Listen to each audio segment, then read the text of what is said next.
So, I've been waiting for the perfect time today to do this video, but it's school holidays, so we've got kids, we've got dogs, we've got mess, we've got noise, washing machine's going, we've got dinner just about to start, and there is no perfect time. So here we are, but I have something that I really felt like I want to share with people, and it's on the topic of asthma.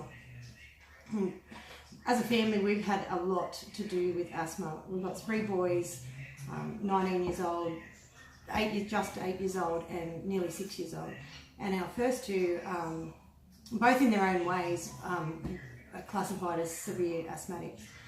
My 19-year-old, he's pretty much, he has a daily struggle with asthma.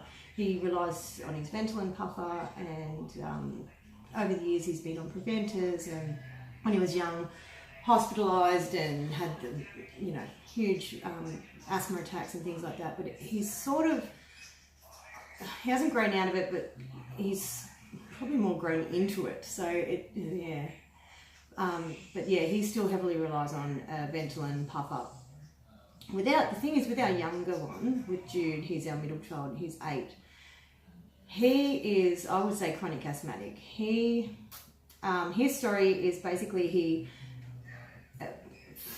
4 months old, 4.5 months old, contracted RSV virus, and which turned to bronchiolitis, and which is a swelling of the small tubes in the lungs, and got very sick, and he was hospitalised for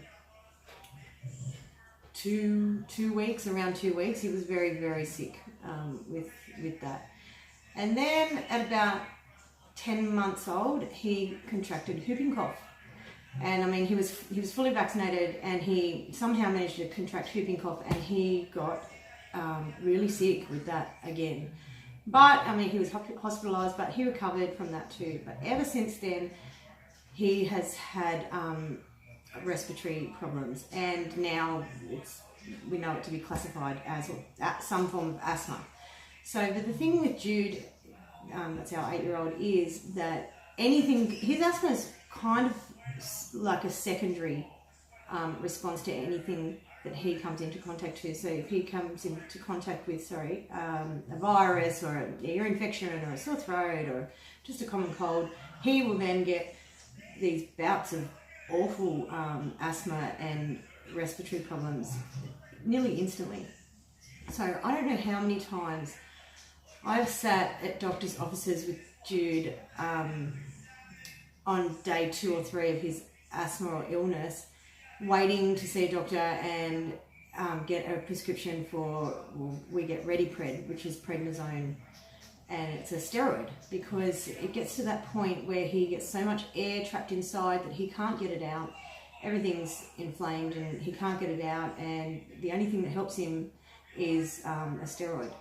So Jude's 8, and I would calculate that he would have steroids, maybe it's really terrible, but up until last year, 5 or 6 times a year. So that's every couple of months he would be put onto Respiratory, which is the steroid that they give to kids with asthma. So for me, it was an absolute necessary, but a necessary evil, because it's not good for you, and it's just awful. And I felt so powerless having to do that, and watching him struggle to breathe, and just really awful. Anyway, so then the end of last year, we're in April, the end of April now, nearly May. The end of last year, at around Christmas time, a friend introduced me and my husband to essential oils. And we have another child with level 3 autism, and so I was very interested in essential oils for calming him and everything like that. But as I started to do some research, I really started to see some interesting stuff. So I decided to try it with Jude, and I mean, this is in no means a replacement for anything. Jude is still very reliant on a nebulizer when he's really bad with asthma, but Ventolin puffer and spacer, and he probably always will be. Well, I don't know, but yeah, we'll see. But I decided what did I have to lose? To incorporate something like essential oils as well. We're already doing steroids every couple of months. This is actually the Ready Pred that we used to get for Jude. It's 30 mils, and we used to give 4 mils for 3 days and then stop. You couldn't give it any more than that because it's quite strong. So we'd get this, and then he'd take it, and then before it was out of date in the fridge, which is about a month, he'd do it again, and I'd ring the doctor and he'd say, yep, do the Ready Pred again. So we'd use the rest of it up. Anyway, so that's Ready Pred. So I decided, what do I have to lose? So I did some research, and this is what we decided to try. So Jude did get sick again, and we do the usual Ventolin and the nebulizer every 3 hours, and then try and drag it out to every 4 hours and every 5 hours.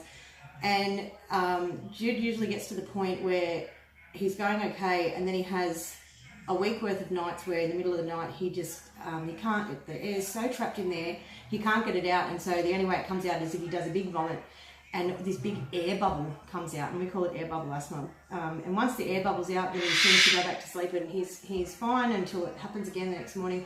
And this could drag on for days and days and days until we go and get Ready Pred, or until the doctor is ready to prescribe Ready Pred, because that's another thing. Sometimes he's had it only 2 or 3 weeks ago, and they won't prescribe it again, and Jude will end up in hospital, and then eventually they give Ready Pred, and the whole cycle just goes over and over. I mean, last year Jude had, I would calculate, this is rough calculation, 3 months of the year off school due to asthma and viruses, and just mainly this type of air bubble asthma. So anyway, this is what we decided to do for Jude, and for us it worked. So this is On Guard. This is a combination of oils. It's made by doTERRA. It's a combination of oils. It's wild orange oil, clove bud oil, cinnamon leaf oil, cinnamon bark oil, eucalyptus and rosemary oil. Now all those oils together make for a powerhouse of anti-inflammatory, antiviral, antibacterial, anti-everything, antiseptic. I mean, this stuff is, I think it's amazing. So that's On Guard. Then we've got Easy Air, which is, and these are all doTERRA blends, or these two are. This one is laurel, eucalyptus, peppermint, tea tree, lemon, cardamom, and how do you say that? Ravenstara. So that's another blend, and that's basically like for respiratory. So the other one is lavender, which is pure lavender oil, and the other one is frankincense. And frankincense is amazing. So what we do, we put 2 drops of each onto a handkerchief and pin that to him. We do his nebulizer as well. We do his Ventolin puffer, and we also rub a couple of drops of these down his spine with fractionated coconut oil, which is this. Fractionated coconut oil is just basically it's the liquid form of coconut oil. What we also do, these are On Guard, so it's this one again, but these are in little, they call them beadlets. So what they are just little, I don't know if you can see them, but just little round caplets sort of thing, and it has a drop of On Guard in them, and you can actually eat them. You can eat them. It's completely safe to eat, and for children. They're really probably not best to let it burst in your mouth because it's quite strong. The clove oil goes right through your head, but they're really good. And Jude will just drink one of those with a glass of water. 1 a day I give him, and put these on, like pretty much douse a handkerchief in these oils and pin them to his pajamas, and he will sleep with that. And yes, he still does have the vomiting bout, and it will still go for 2 nights, and he still does need his nebulizer, and he still does need his Ventolin puffer. But we haven't had to use Ready Pred since we started doing this. So this is in December. This one, this is actually prescribed on the 3rd of the 8th, 2017, and I've just found this in the fridge. This was the last time that we bought this, and this would have lasted us probably one go, two goes, 2 to 3 months. But we haven't had to use this since using these. So I don't know. I mean, I'm not saying that these are by no means a cure for asthma, but they are a really great support for respiratory illness, and a really great support for you as a parent to support your child when they aren't well. And I mean, there's nothing more of a powerless feeling having to wait outside a doctor's surgery, waiting and waiting with your sick child, or sit in a emergency room with your sick child, waiting and waiting for a doctor to tell you what to do next. I mean, by all means, if your child is sick, you take them to the hospital, but getting ReadyPred and getting prednisone and cortisone and steroids for your child every 2 months because they are that unwell, and all the doctors can say is he may grow out of it, that's really sad, and it's really disempowering.